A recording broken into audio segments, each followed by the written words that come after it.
we were a tight-knit community, like, with my neighbors across the street from my grandma's, and then on the side, and then next door to my grandma's, and then like we literally lived right down the road from my grandma.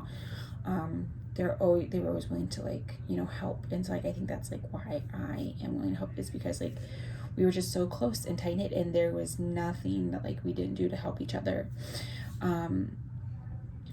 And like with me growing up in South Central Phoenix, like, it just made me, like, I saw a lot, and like it just made me realize that, like, I need to be helpful, and I need to make sure that I can help people that want to be helped, because you can't force your help on people. And I tell people all the time, and like in this career, you cannot force your help on people. You just can't. It has to be mutual. And in the career that I work with now, which is I'm a developmental specialist with AZIP. It is a what's the word? It's a optional program.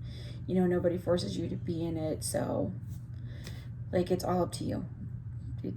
You can come and go as you please. Like, we're not forcing you in here, but I'm like, you sign a contract, so, and that's like how I feel, and that's like why I tell my clients, I'm like, hey, listen, we're a team, so if you want to, we can build this team together. If you're not ready to do that, we can, there's always other steps to talk about, like how to do that, and then we'll move on from there.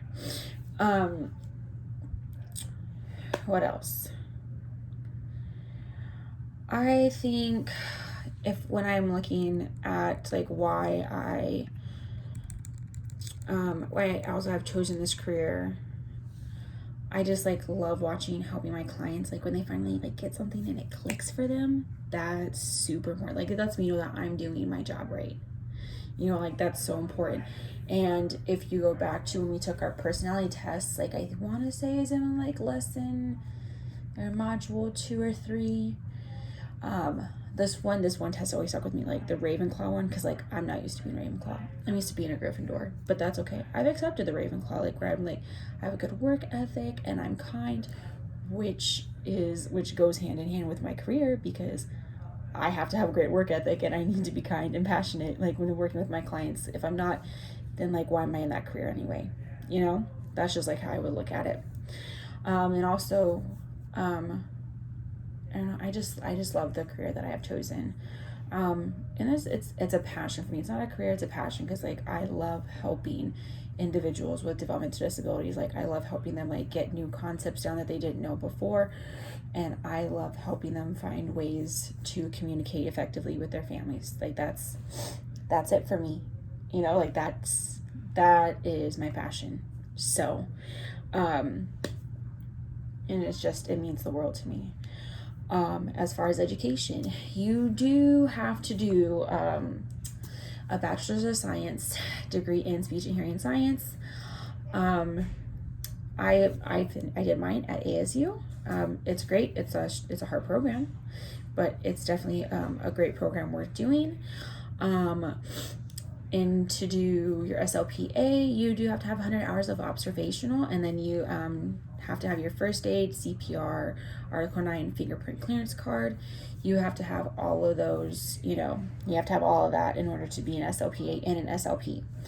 And then from there, you can decide if you want to pursue a master's degree in SLP, which is in speech and hearing science. You do have to take continuing education courses too, just to keep up with your licensing. You do have to take those courses.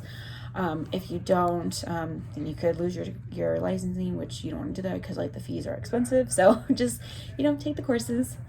When it comes to location, I've talked about this, in our most recent modules.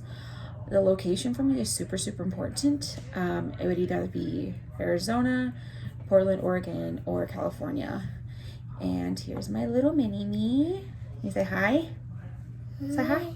Okay. And so like I would talk this, they would be one of my main reasons as to like which location I would choose.